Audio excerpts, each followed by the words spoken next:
Presented by Maithili Gaurav.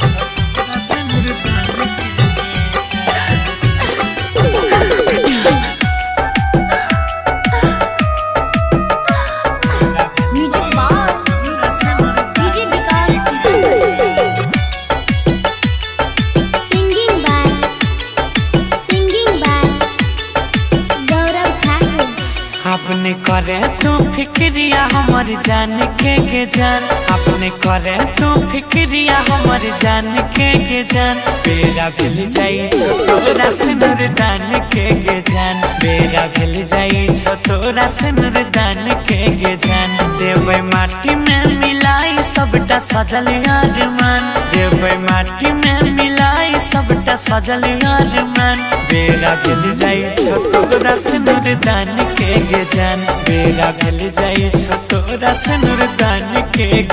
जान DJ विकास मटियार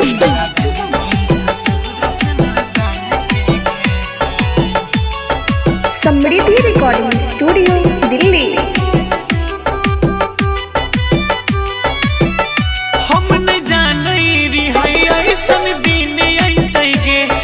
चेहरा हंसल दोसरा घर जैते गे हम जानी ऐसन दिन अते गे हमर चेहरा हंसल दोसरा घर जैते गे करे खुश मन के होने परेशानी है के जान करे खुश मन के होने परेशानी है के जान बेरा भेल जाई छोटोरा से नूरदान के जान जो न बेरा भेलो तोरा से नूरदान के जान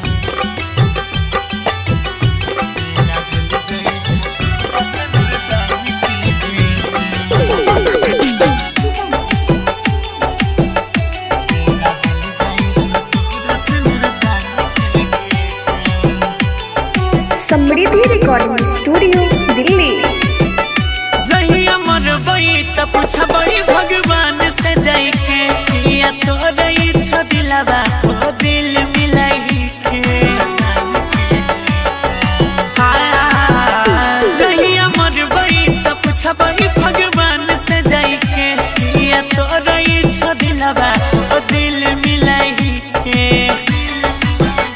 गौरव ठाकुर के तू रही दिल के सानी है के जान अजय भैया करे रहो सम्मान है के जान बेरा भेल जाई छोटोरा से नूरदान के जान जो न बेरा भेलो तोरा से नूरदान के जान रिकॉर्डिंग